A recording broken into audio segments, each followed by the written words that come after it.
Hello, welcome to the Flaming Goblin. Today I've got Tim with me, who's our main DM.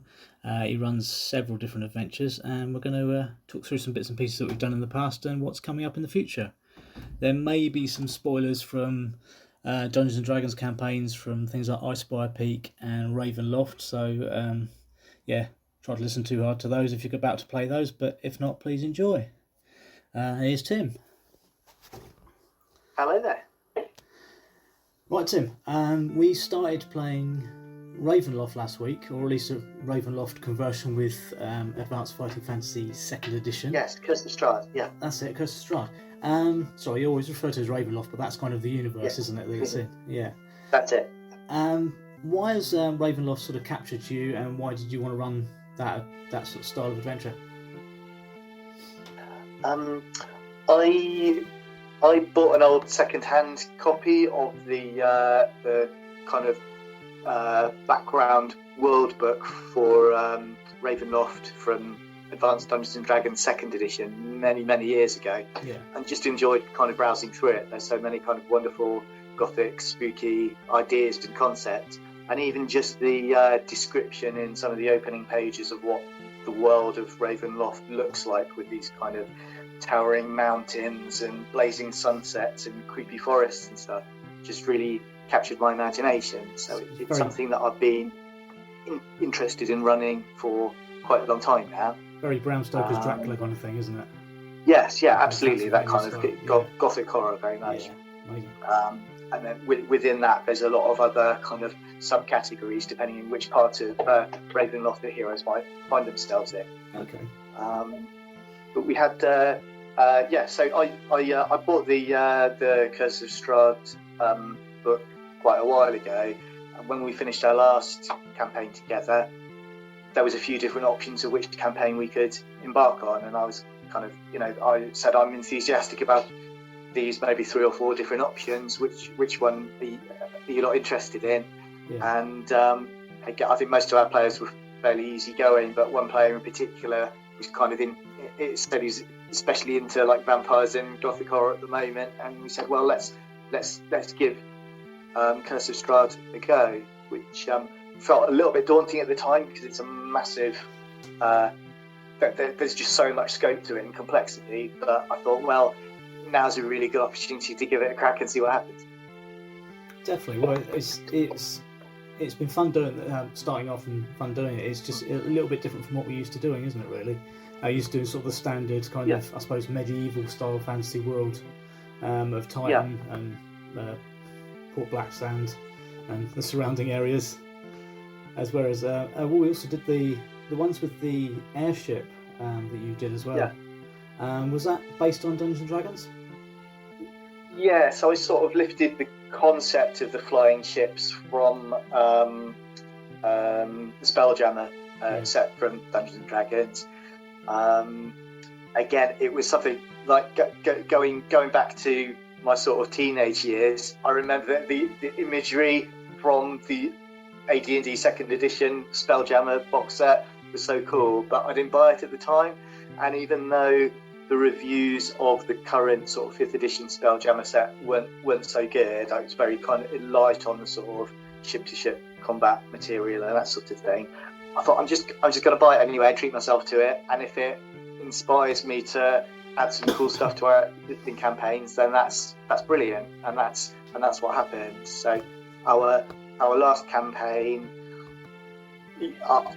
I would describe it maybe as a little bit cartoony in the fact that we're playing these kind of anthropomorphic animal characters. We're having a lot of fun with it, and for me as the director or games master, it was really good fun just throwing in some quite wild ideas into the mix and kind of recognising that the heroes in the campaign are sort of coming to the end of their hero careers, that they've saved the area and they've defeated armies and they've done this. So kind of I thought, if this is maybe going to be the last big campaign that these heroes are involved in, there was a bit of a tick list of things that they've got to do that. They've got to fight a bunch of goblins in a cave troll. They've got to get a flying ship and visit the Italian sort of countryside of Francalonia, and actually by the time I'd jotted all those ideas down and found ways to connect them, we had, I think, a really fun, slightly crazy campaign going on. Definitely, yeah. Hopefully there'll never be an end to Fetchit, Leaky, Whiskers and Ember. But no, they will go on. Yeah, they've definitely become kind of a superpower, as it were, in their own strengths and experience. It's a bit of a shock going back to playing new, fresh, basic characters with nice, simple, basic stats, especially on the second edition system as well, where it seems to be a little bit tougher. Probably more well balanced than the original system, but a little bit tougher than using our standard first edition characters who've been kicking around for quite a while. Yes, yeah, and I think in preparation for running Curse of Strahd, I emailed out because your listeners may not be aware that we kind of play online with two of us in one location and two of us in another, and we don't use any sort of battle maps or anything. We're just on a kind of team or sort of Facebook conference call.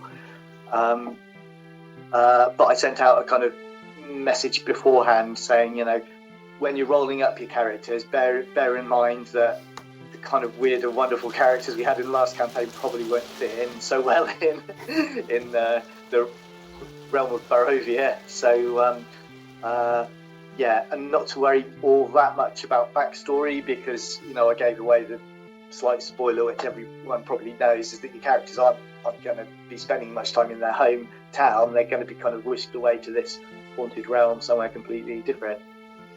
Yeah, they're very much sort of touring now, aren't they, around the countryside.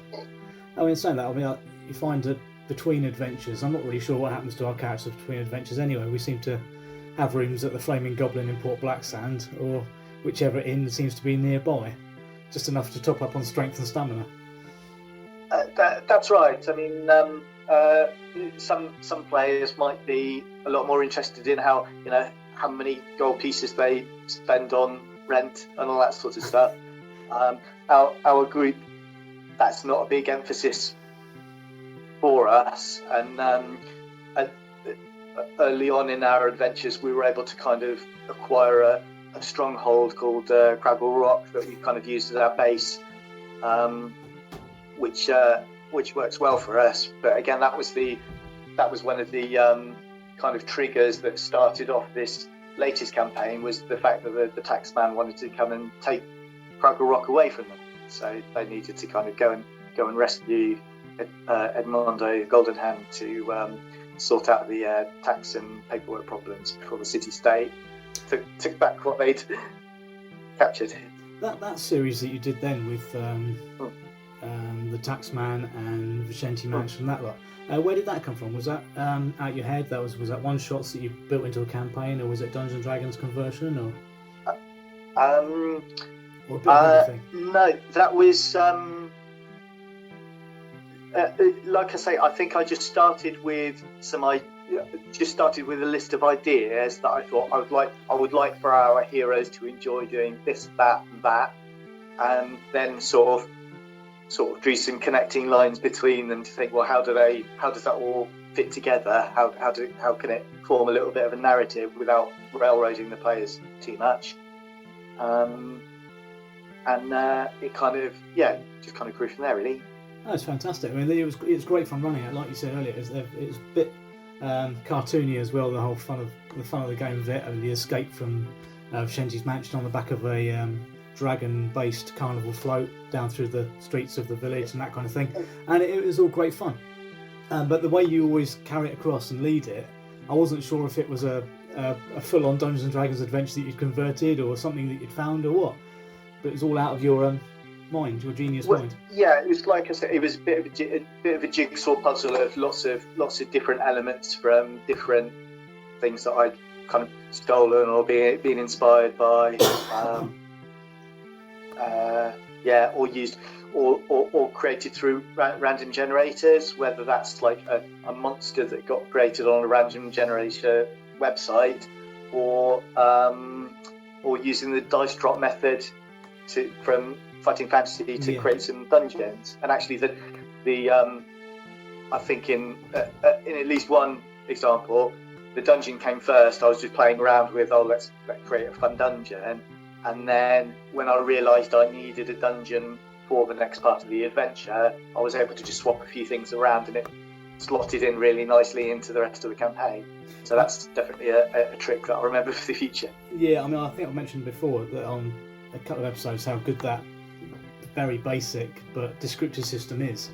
The fact that you've got the drop the dice system for building the dungeon, then the rolling for what's wandering around the dungeon, the random things in the rooms, the descriptions of the tunnels and rooms, and that kind of thing is all in there. It's just all randomly selected, and it's a great way of building the dungeon. I think, I mean, with the touring dungeon that I did the other week, I had the idea in mind and built the dungeon to go with it. But in the past, I have built the dungeon and then put the idea into it. So yeah, it works both ways, doesn't it? Yeah. Yeah, that's great. So you've done this one. Like I say, Spelljammer. The Spelljammer ideas was bits and pieces from here, there, and everywhere. The Swagan armies. That was. Was that a Dungeons and Dragons one? That was, wasn't it? Yeah, that was. We ran the Ghosts of Saltmarsh campaign again from D&D 5th edition, but we were using the Dungeoneer rulebook just because we found it suited our playstyle better. To be honest, we didn't get so bogged down in dice rolling and mental arithmetic, and spent more time just having fun with the characters doing heroic things. It just seemed to suit our playstyle better. There was some quite major bits and pieces in that as well, sort of including mild bits of dungeon hack, a little bit of spying and espionage, negotiations, political bits and bobs, meetings, and full-on battles with sea elf armies, kind of thing, Swagan armies, wasn't there? That's right.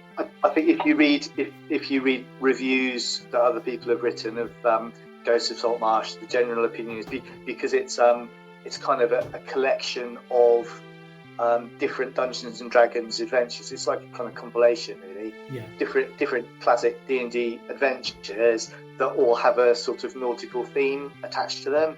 So it's up to the Dungeon Master to find ways of linking them all together and making sure that your characters kind of progress enough, have enough experience under their belt to face the challenges coming up in the next session, sort of thing. So it's a bit of a mishmash of different styles of adventure and settings and so on. Well, it definitely did that. It definitely worked that way. We did attack the maths issue, as it were, of D&D. We had I Spy a Peak, didn't we? Went full on Dungeons and Dragons with that one. Yeah. We had. I ran the Dragon of I Spy a Peak campaign using the Dungeons and Dragons rules, and I think we enjoyed those. Yeah. Again, I mean, I'd describe our play style in Advanced Fighting Fantasy as a little bit cartoony. We're quite outlandish. In Dungeons and Dragons, the characters seem to start off quite low powered, but before very long, you're unlocking these kind of amazing, almost like superheroic abilities that do huge amounts of damage to your enemies and enable you to do all these kind of cool magical tricks. So there's a lot to learn and get to grips with there. But what I've always said is I absolutely love the format of Dragon of I Spy a Peak, where the characters arrive in the town and there's a kind of notice board with different missions that need doing that all somehow relate to the presence of this ice dragon that has moved into the area and caused a kind of sequence of events that disrupted the local area. So it felt a bit like you'd call it like a sandbox or open world video game where you pick a mission, you go to that location and complete that and then come back again. Meant that although as Dungeon Master I was learning the rules of Dungeons and Dragons and getting to grips with that, the actual planning each session was a lot easier because they're nice self-contained missions that all relate to the bigger picture. And also another really big help is because it's quite a popular mainstream game and setting, there's loads of advice online, different YouTube videos and stuff about how to get the best out of each adventure. So that was really handy. Yeah, I mean, it was called Dragon of I Spy a Peak, but the dragon was kind of in the last couple of episodes, wasn't it? Was the rest of it is all these what's going on under the dome of the dragon, as it were. The dragon's there of this terror force that's flying around, but it's what's going on in the surrounding area. That's right, and you kind of glimpse it on occasions in the distance, or have slightly closer encounters with it. Yeah. But yeah, I mean, some of the skills, like I say, we all started off basic, but with brand new characters. But some of the skills that were developed, Harridan the Brave was absolutely this insane action hero by the end of it, with some of the things he could do in the fight scenes were incredible, and very epic. I think it was I can't remember Belle's character now, what her name was, but she was kind of the magic user, wasn't she? I think. Yes, she was like the Dragonborn Druid. That's it. Yeah, Dragonborn Druid. Yeah. But yeah, that was great fun. It's been nice to get back to the Advanced Fighting Fantasy, but yeah, Ice Spire Peak was a fantastic campaign to run. I really enjoyed you running that. Yeah, thank you. Have you got anything else sort of lined up for the future? Sort of Dungeons and Dragons based, or conversions based?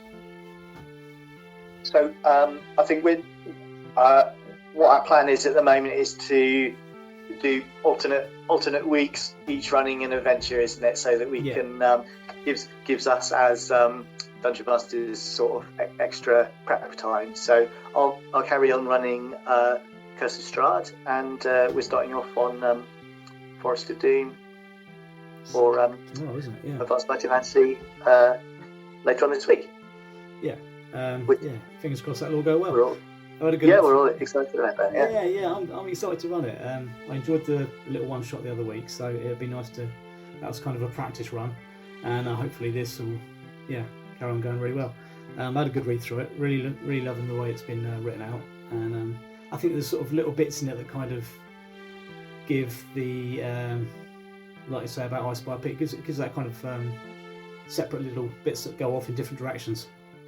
Yeah. As well. So you've got the main theme, all set in the forest, Darkwood Forest, but there's different bits that come off of it.